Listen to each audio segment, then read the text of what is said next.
And there was war in heaven. Michael and his angels fought against the dragon, and the dragon fought and his angels, and prevailed not. Neither was their place found any more in heaven. And the great dragon was cast out, that old serpent called the devil and Satan, which deceiveth the whole world. He was cast out into the earth, and his angels were cast out with him. And I heard a loud voice saying in heaven, Now is come salvation, and strength, and the kingdom of our God, and the power of his Christ. For the accuser of our brethren is cast down, which accused them before our God day and night. And they overcame him by the blood of the Lamb, and by the word of their testimony. And they loved not their lives unto the death. Therefore rejoice, ye heavens, and ye that dwell in them. Woe to the inhabitants of the earth and of the sea, for the devil is come down unto you, having great wrath, because he knoweth that he hath but a short time.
That was on January 12th.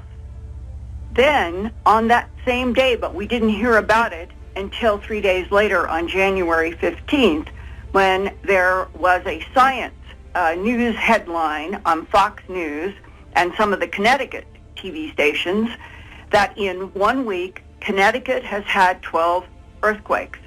And it turns out that on that same January 12th, when Mr. Seeley and his wife were hearing that huge boom in Cedar Fall, Iowa, that further east near Plainfield, Connecticut, USGS, was reporting that there was a swarm of very rare quakes, the strongest of which that day was a 3.3 magnitude on January 12th. And it was amid a series of much smaller quakes that happened over about January 8th to about the 12th. And what I was looking at the maps and putting together a news story for earthfiles.com, when you look at where Plainfield, Connecticut is, it's only 22 more miles going east of the quake swarm there that you come to Coventry, Warwick, and West Warwick, Rhode Island, where they were having all of those booms back at the beginning of January 2015. I took all of this to a man who approached me in December, having listened to other reports that I had done on booms in 2014. His name is Mark Murdoch. He is with a remote viewing group called Right Hemisphere. He contacted me and he said, we would like, as a remote viewing group, to offer doing a remote viewing session about what is causing all the mysterious loud boom sounds that no one can come up with an answer over the past 4 years. And so he and the remote viewers, they sent me all of their pages with all of the scribbles and all of the notes, and it included this opening.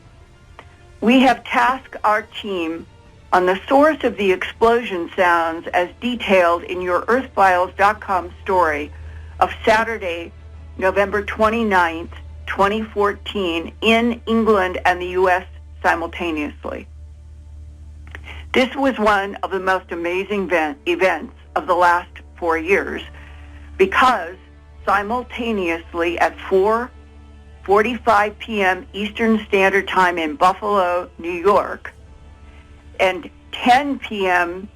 in the UK, 10:45 p.m. in the UK, 3,000 miles away, there were headlines about mysterious explosions and loud bangs.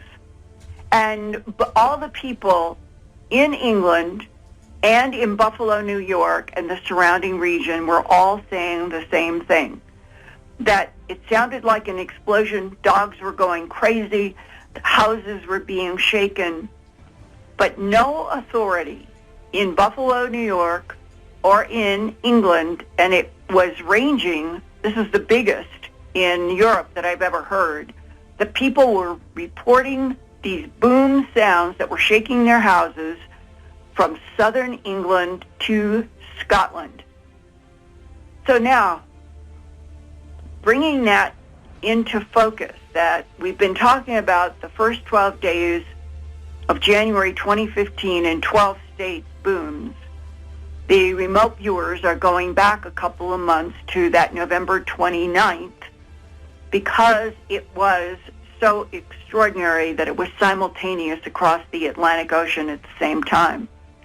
And here is one brief summary of all of these pages that came from the remote viewers, and I'm reading it literally as they sent it to me. We have tasked our team on the source of the explosion sounds as detailed in your earthfiles.com report.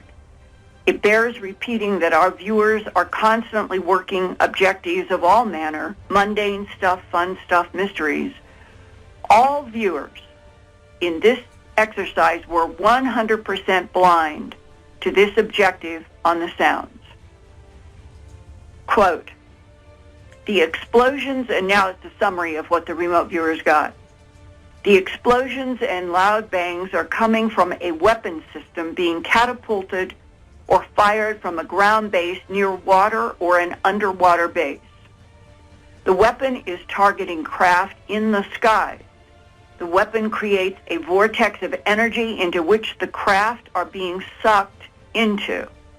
This is a battle between opposing forces. It is being fought in an interdimensional reality that at times can intersect with our 3D reality.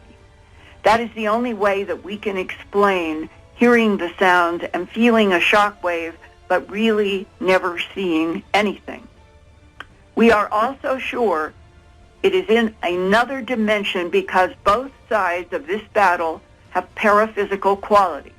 That is, we, the remote viewers, are not getting strictly human activity.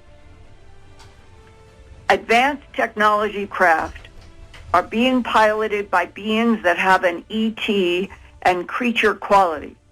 These beings are hive-like in their organization. They are drawn to the skies and to our planet to enslave humanity.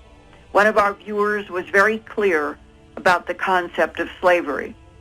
These beings were using technology, but also some kind of spiritual prayer or concentration that was directed upward against the enemy, in quotes.